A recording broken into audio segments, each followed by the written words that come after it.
తెలంగాణలో సీఎం రేవంత్ సర్కార్ ఇప్పటికే మహిళలకు ఉచిత బస్సు ప్రయాణ సౌకర్యాన్ని కల్పించిన విషయం తెలిసిందే. ఇప్పుడు మరోసారి టీజీఎస్ ఆర్టీసీ మరో శుభవార్తను చెప్పింది. అదేంటో ఇక్కడ తెలుసుకుందాం. ఇప్పటికే ఉచిత బస్సు ప్రయాణ సౌకర్యం కల్పిస్తున్న టీజీఎస్ ఆర్టీసీ మరో బంపర్ ఆఫర్ ను ప్రకటించి ఈ సంవత్సరం రాఖీ పండుగ ఆగస్టు 19వ తేదీన నిర్వహించనున్నారు. అయితే ఈ రాఖీ పండుగ సందర్భంగా మహిళలకు ఆర్టీసీ లాజిస్టిక్ ప్రత్యేక కౌంటర్లను ఏర్పాటు చేయాలని యాజమాన్యం నిర్ణయించింది. ప్రస్తుతం జీవన విధానంలో ఉమ్మడి కుటుంబాలు చాలా తక్కువ.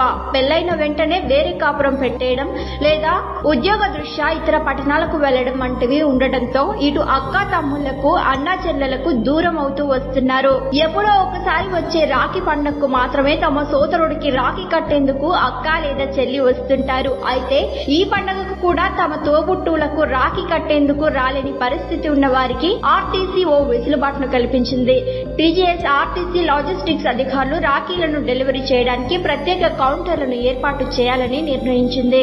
రాఖీ పండుగకు 4-5 రోజుల ముందే ప్రత్యేక కౌంటర్లను తెరవాలని అధికారులు భావిస్తున్నారు. అంతకుముందు రాఖీలను పోస్ట్ లేదా కొరియర్ ద్వారా తమ అన్నదమ్ముళ్లకు పంపించేవారు. కానీ దీనివల్ల వాళ్ళు కొంచెం ఇబ్బందులకు గురయ్యేవారు. దీన్ని సులభతరం చేసేందుకు ఆర్టీసీ ఈ నిర్ణయం తీసుకుంది. కేవలం రాఖీలే కాకుండా స్వీట్స్, గిఫ్ట్స్, ఇతర సామాగ్రిని కూడా రవాణా చేయనున్నారు. తెలంగాణ రాష్ట్రం నుంచి ఇతర రాష్ట్రాలకు ఈ రాఖీలను డెలివరీ చేసేందుకు ప్రత్యేక కౌంటర్లను ఏర్పాటు చేయనున్నట్లు తెలిపారు. ఇందుకోసం రాష్ట్ర వ్యాప్తంగా కార్గో సర్వీసులు నిర్వహిస్తున్న అన్ని డిపోల్లో ప్రత్యేక కౌంటర్ ను ఏర్పాటు చేయనున్నారు. రాఖీ బుక్ చేసిన 24 గంటల్లో డెలివరీ చేసేందుకు పూర్తి ఏర్పాట్లను చేస్తున్నట్లు తెలిపారు. అయితే వీటి రవాణాకు ఎంత రుసుము వసూలు చేస్తారో ఇంకా చెప్పలేదు. మరిన్ని ట్రెండింగ్ వీడియోల కోసం న్యూస్ 18 తెలుగు యూట్యూబ్ ఛానల్ ను సబ్స్క్రైబ్ చేసుకోండి.